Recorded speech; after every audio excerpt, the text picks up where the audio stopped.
Hello students, तो हमने commerce शुरू करी थी और कॉमर्स में हमने एक चैप्टर कंप्लीट कर लिया था, बिजनेस एनवायरनमेंट।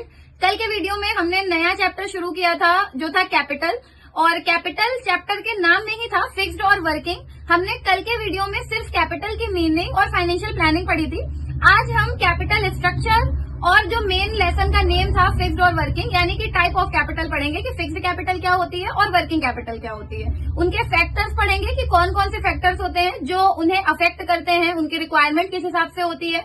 ये सब हम आज के वीडियो में कवर करने वाले हैं। तो चलिए ज्यादा टाइम वेस्ट नहीं करते हैं, लेट्स स्टार्ट। तो बच्चों शुरू करते हैं कैपिटल स्ट्रक्चर। कैपिटल स्ट्रक्चर का मतलब है कि किस तरीके से कैपिटल ऑर्गेनाइजेशन में लगानी है, किस तरीके से कैपिटल ऑर्गेनाइजेशन में सर्कुलेट होगी, कैपिटल का फ्लो कैसा रहेगा, इसे ही हम कैपिटल स्ट्रक्चर बोलते हैं। One of the important decisions under financial management relates to the financing pattern और the proportion of the use of different sources of raising funds. Capital structure का मतलब है आपको कुछ इंपॉर्टेंट डिसीजंस लेने पड़ते हैं, मैनेजमेंट को लेने पड़ते हैं कि फाइनेंसिंग पैटर्न किस टाइप का रहेगा, आपके पास कौन कौन से सोर्सेज हैं जिनसे आप फंडिंग कलेक्ट कर सकते हैं, और फ्यूचर में किन किन सोर्सेज से आप फंडिंग रेज कराएंगे। तो इसे ही हम बोलते हैं कैपिटल स्ट्रक्चर।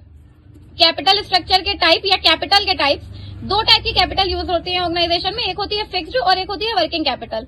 तो व्हाट इज फिक्स्ड कैपिटल? जैसा कि नाम में ही वर्ड है फिक्स्ड, तो फिक्स्ड कैपिटल का मतलब है वो कैपिटल जो फिक्स्ड असेट्स को खरीदने में या इंस्टॉल करने में यूज करी जाती है, उसे हम फिक्स्ड कैपिटल बोलते हैं।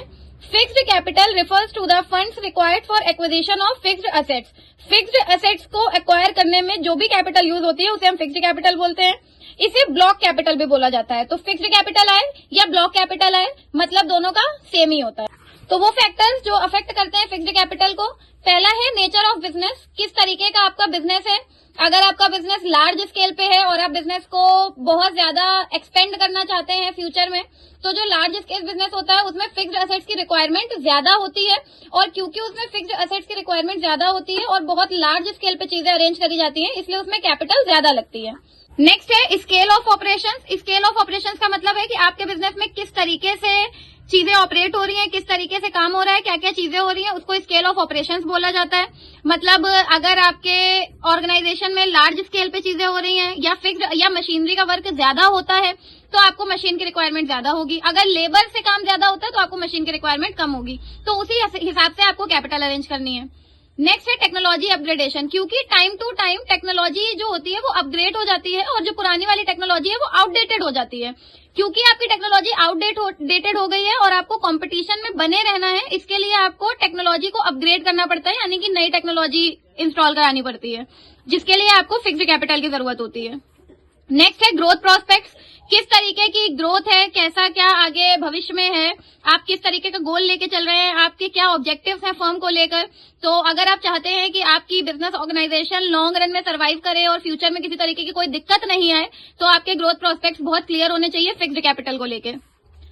डाइवर्सिफिकेशन, अगर आप बिजनेस को डाइवर्सिफाई कर देते हैं, मतलब किसी एक पैटर्न से दूसरे पैटर्न पे स्विच करते हैं, बिजनेस चेंज करते हैं, तो वो बिजनेस चेंजिंग में भी आपको फिक्स, क्योंकि अभी आप एक मशीन का यूज कर रहे थे, जब आप बिजनेस चेंज करेंगे तो आपको दूसरी मशीन लगेगी, तो वो दूसरी मशीन पे जब आप स्विच करेंगे तो वहां पे आपको फिक्स्ड कैपिटल की नीड होगी।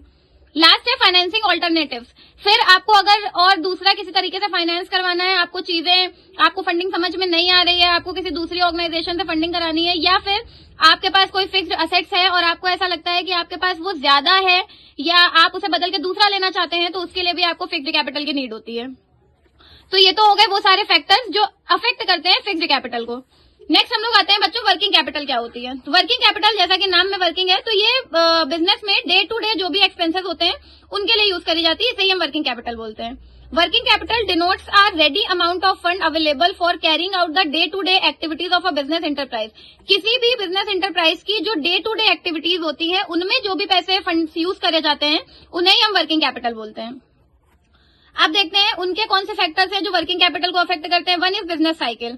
अगर आपकी बिजनेस साइकिल बहुत बढ़िया चल रही है, इट मीन्स अगर आपका बिजनेस बहुत बढ़िया चल रहा है, मतलब बिजनेस प्रॉस्पेरस चल रहा है, बूम पीरियड चल रहा है, तो आपको ज्यादा वर्किंग कैपिटल की रिक्वायरमेंट होगी, क्योंकि आपको आपके प्रोडक्ट्स की डिमांड ज्यादा होगी, कस्टमर ज्यादा आएंगे, तो आपको उन्हें सेटिस्फाई करना पड़ेगा। सीजनल फैक्टर, सीजनल फ्लक्चुएशंस आते रहते हैं। कभी कभी ऐसा हो जाता है कि कोई सीजन डाउन चल रहा है, या अगर आपका कपड़ों का काम है, तो कॉटन क्लोथ्स का काम है, तो विंटर्स में आपका बिजनेस डाउन हो जाता है, तो वहां पे आपकी वर्किंग कैपिटल अफेक्ट होती है। प्रोडक्शन साइकिल, आपकी प्रोडक्शन साइकिल, कभी कभी आउटपुट बहुत ज्यादा जनरेट हो जाता है तो थोड़े टाइम के लिए प्रोडक्शन बंद हो जाता है। तो प्रोडक्शन जब बंद हो गया तो प्रोडक्शन से रिलेटेड जितने भी खर्चे होते हैं वो सब बंद हो जाते हैं। ये आपकी वर्किंग कैपिटल का पार्ट है। क्रेडिट अलाउड, कितना क्रेडिट आपको मिला है ये भी वर्किंग कैपिटल है, क्योंकि इंटरेस्ट जाता है उस क्रेडिट पे। तो कितना क्रेडिट आपको मिला है उसमें आपकी वर्किंग कैपिटल, क्योंकि आपको इंटरेस्ट देना तो वो वर्किंग कैपिटल से ही दिया जाता है। ऑपरेटिंग एफिशिएंसी, आप किस तरीके से बिजनेस को चला रहे हैं। अगर आप बिजनेस बहुत अच्छे स्केल पे चला रहे हैं, आपने एक मैनेजर हायर कर रखा है, एक टीम बना रखी है जो आपके बिजनेस को चला रही है, तो आपका काम ज्यादा एफिशिएंट मैनर में होता है, बट उसमें आपकी वर्किंग कैपिटल खर्चा होती है। क्रेडिट अवेल्ड, और कितना क्रेडिट आपने अलाउ किया और कितना आपने एक्चुअली लिया है, तो ये वर्किंग कैपिटल पे डिफरेंस एकदम क्लियर दिखाता है। तो ये थे बच्चों वो फैक्टर्स जो वर्किंग कैपिटल को अफेक्ट करते हैं। वर्किंग कैपिटल की मीनिंग हो गई।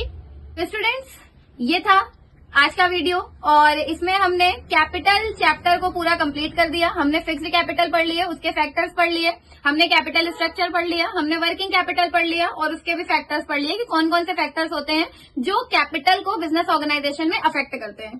तो आई होप आपको वीडियो अच्छा लगा होगा, तो लाइक करिए और अगर आपको कोई डाउट हो तो कमेंट सेक्शन में बताइए, शेयर करिए अपने दोस्तों के साथ और चैनल को सब्सक्राइब करिए। Thank you so much.